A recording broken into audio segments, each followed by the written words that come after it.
آپ کے پاس آتا ہوں ڈاکٹر صاحب، مجھے اب یہ بتائیں جو امیجیٹ چیلنج ہے اکانومی کا، آپ سمجھتے ہیں کہ اکانومی کا ریوائول جو ریفارم ایجنڈا ہے اس پر اسد عمر صاحب چاہے جن سورسز سے بھی پیسہ جنریٹ کریں، پیسہ ارینج کریں، وہ پرائیورٹی نمبر 1 ہونا چاہیے، آئی ایم ایف کو ہم بیک برنر پر رکھیں اور یہ اسٹریٹجی درست ہوگی؟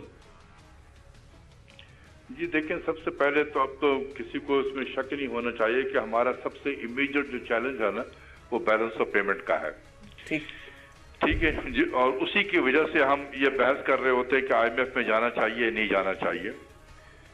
میں تو سمجھتا ہوں کہ نہیں جانا چاہیے، لہذا اس کے لیے کام کرنے کی ضرورت ہوگی۔ صرف باتوں سے یہ نہیں ہوگا کہ نہیں جانا چاہیے، کام کرنا پڑے گا۔ بالکل صحیح۔ اگر آپ ایک ٹارگٹ رکھ لیں کہ میں نے 5 سے 7 بلین ڈالر کے امپورٹ ہم نے کٹ کرنے ہیں، اس کو روکنا ہے، اور 1.5 سے 2 بلین ایکسپورٹ کرنا ہے ہم نے، تو آپ دیکھیں کہ 7-8 بلین ڈالر کا تو یہیں پر آپ کا گیپ جو ہے برج ہو جاتا ہے۔ اسی طریقے سے تھوڑا ریمیٹنس کی طرف توجہ دیں۔ کچھ پاکستانیز ہیں وہاں پر، ان کے لیے کوئی non resident Pakistani bond float کریں، تو یہ پیسے اگر آنے شروع ہو جائیں گے تو آپ دیکھیں گے۔ اس کے علاوہ بھی آپ یورو بانڈ فلوٹ کر سکتے ہیں، چائنیز بانڈ فلوٹ کریں، آپ اسلامی بانڈ فلوٹ کریں، یہ بانڈ جا کے آپ چائنا میں فلوٹ کریں، آپ RMB بانڈ جس کو کہتے ہیں، وہ آپ جو ہے وہاں سے چائنیز کرنسی میں ریز کریں گے۔